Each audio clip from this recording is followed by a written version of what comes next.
Kai. Thanks for coming. It's a little bit strange to talk in English, but I think I have to do it because what we have been talking about, the social media community, and triathlon is a global community, therefore. It is indeed. I mean, it's great to be here. It's a super nice place. We have the ocean there. We are in Kona, so everything is okay. Okay. So we right away jump on the booster. What was it that made you curious about this octagon, this BIEST booster?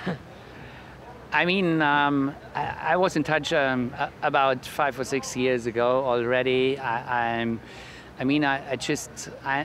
a pure guy. Basically, I always have the intention all between pasta and grains. Nothing else should be in between.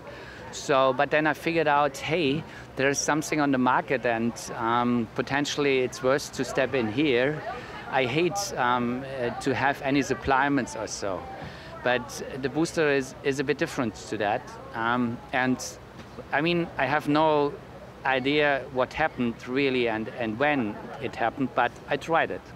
So to get in touch with it. How long did it take you, and what kind of information did you need to say, okay, I give it a try? I mean, I give it a try. Basically, I was aware that it's on the market and that a lot of athletes are around with that already, and it's a kind of a supply to the other food you use in the races, you use in training, and it's also something special. So I realized on a cycling tour with a couple of other athletes, hey, there are two guys, they having, instead of a gel, they having a booster. And that was the point for me, okay, let's try that. Because I need to try, I need to know. Yes, of course. And how would you then describe the effects and benefits for you during the training? I mean, basically in the training, I'm the guy running in the morning without having something eaten. I'm trying to come to that border, feel how far you can go without having anything except coffee in the morning and some water. So I'm familiar with the training and having nothing eaten. So. And I thought about, hey, why not trying that booster? And I read what was on the package of the booster. I jumped on the internet, and I thought, hey, I mean, it's worth to try that. And the best is to try that on your own. There may be people out there that can tell you a lot, but I need to feel it. And so I tried it on the run. And it was really surprising because immediately I didn't feel hungry. I was good. I mean, I can't say it differently. So, I was good. So you can recommend to integrate it and leave and have the gels, but not take all your gels, but replace it for a booster occasionally. I mean, at this stage, I would not recommend to say it. You can replace it 100%, whatever. It's a supply. It's an additional part of the food you use in a race or in the training. And honestly, it's worth. And I can really recommend that to athletes. Try that. I mean, athletes are special, and individually, you need to check out what works for you. You should try that in a normal, if you go for a run of an hour or so, that you have the secure, you will not fall down or so, and you can test it. And that was my approach too. I was out for a 12K run, and I just tried it, and it worked pretty well, because I didn't feel hungry, and I feel strong enough. I didn't need to slow down at the end or so. And I came home okay, and I said, hey, a good experience. But what is also important, you cannot stop eating. You have to eat after the training.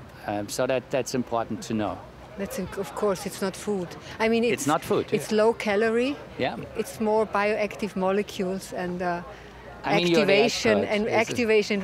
I can tell you out of my experience, but not not the details behind. But what is really important, I mean, I can really tell the athletes, please try that. It's worth to try that, and I mean it doesn't hurt you. I mean, it's, as you mentioned, it's low calorie, and if you do that in your own, I wouldn't be surprised if the athletes come back and say, okay, that works. There's something. Now I know that you have been racing Aix-en-Provence, and you did it on boosters.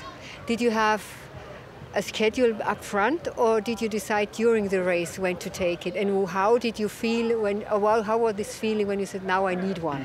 I mean, I was experienced on using only gels in a race, because I did Kona only on gels years ago. So I thought about, hey, you should be aware of that you have to have it every 30 minutes or so. Potentially you can stretch it over the period. Some athletes told me, hey, it's not that fast, potentially 45 minutes or whatever. But I decided to use it every 30, 35 minutes.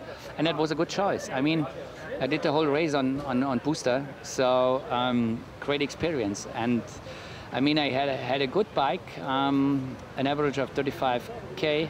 I had a good run, so it didn't slow me down, and it was for the stomach super easy, because I could push hard. And that was finally, that convinced me it's possible to do that.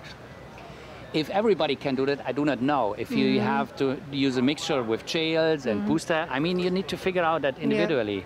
Everybody is different, and it's a kind of experience and how it works to you. Somebody can have even a sandwich in the race. I can't do that. So, and I think a lot of athletes, they need to be careful with the stomach. So, I mean, it's worth to test. The only issue is, as always, try that in training, not try that for the first time on the race. So, basically, as a summary, if you would recommend, well, how would you recommend it to others? I mean, how to start and how to start is just in an easy run on your running course, a 10K or 12K, you should use it and try that a couple of times. Maybe you can put 1 or 2 or 3 in your pocket for the bike, and definitely have a bar or a gel around if you're familiar with that. But please check it out if it's possible to use a booster instead. And then you're making experience with that. And I mean, don't do that pure, and don't think I can replace all. It's worth to test it, and that's really important. Can you a little bit describe the point where you say, now it's time for a booster during the race? I mean, it's hard to recap that. With that experience, I felt every 30-35 minutes, not really by coincidence, I was looking at the speed and pushing hard on the bike. It's a hilly course in Aix-en-Provence, so I think it's not too bad, a bike. And I was just expecting, okay, hey, I feel it now. Now it's the point to do that. And honestly, you should be careful if you do that on the run also, because you're losing that feeling for that. Every time you're pushing super hard and fast, you may lose that feeling. So that at this point, it's important to have some check on yourself. If you have a watch or whatever, you should do that. And one thing honestly, I would also like to mention is, it's not food.